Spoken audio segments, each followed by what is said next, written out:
everyone, Nurse Lisa here with the second lecture in our lecture series for Nurse Aide Education. Today we're going to be talking about protecting patients' rights, and the first thing that we're going to talk about is the Patient Bill of Rights.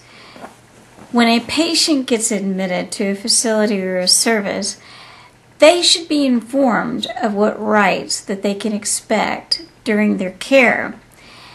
I'm going to sit here and give you an example of those rights.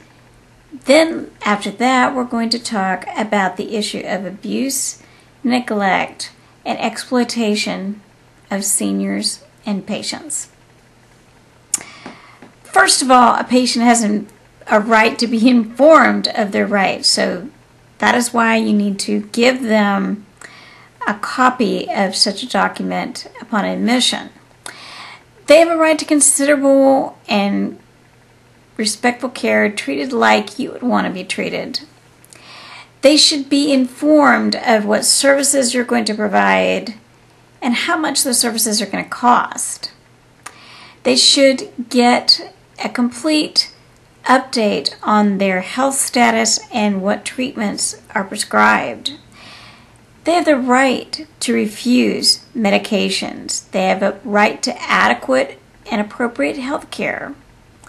They have the right to voice grievances about their care without fear of reprisal or interference.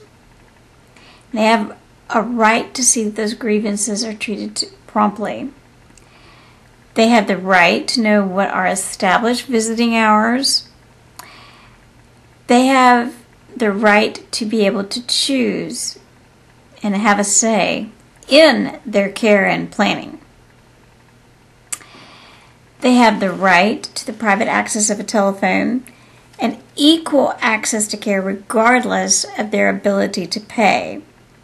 They have the right to private visits and time with their spouse, or even to be able to share a room with their spouse as residents.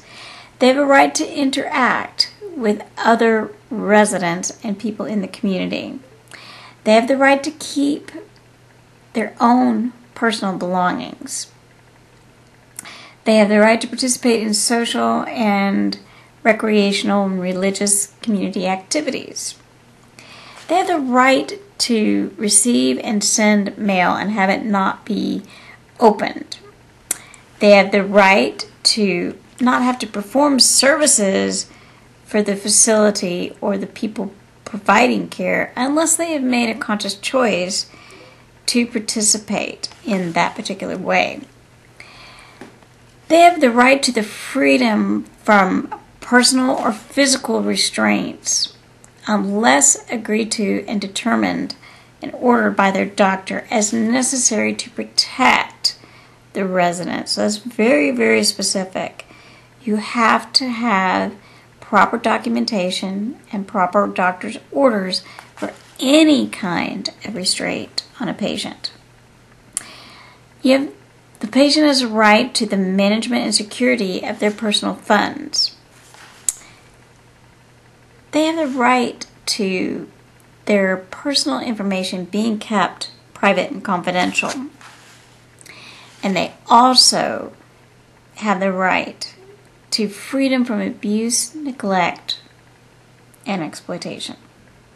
Now we're going to talk about abuse, neglect, assault and battery, and exploitation. Now, assault is, of course, an unlawful attack on a person which is physical in nature, such as touching someone without a person's permission. Battery is an actual attack where an actual blow is delivered. Negligence is failure to give proper care that causes harm. False documentation is entries in a medical record which are not true or have been altered at any time. Defamation is falsehoods that damage a person's reputation, character. Libel is the written form of that in a statement, and slander is a spoken verbal statement. If you observe any of these things, it is your job as a nurse assistant to report it in written form to your superiors, to state, county officials. Not doing so could bring legal action upon yourself. That's just the way the law works. It is against the law not to report things that you observed which could be signs of abuse, neglect, or exploitation. Indicators that somebody has been abused: physical signs such as burns, bruises, cuts, clothing that is bloody, stained, or torn, noticing a patient having trouble sitting, walking, standing, seeing them become upset, angry, agitated, not behaving like themselves, becoming withdrawn, confused, depressed.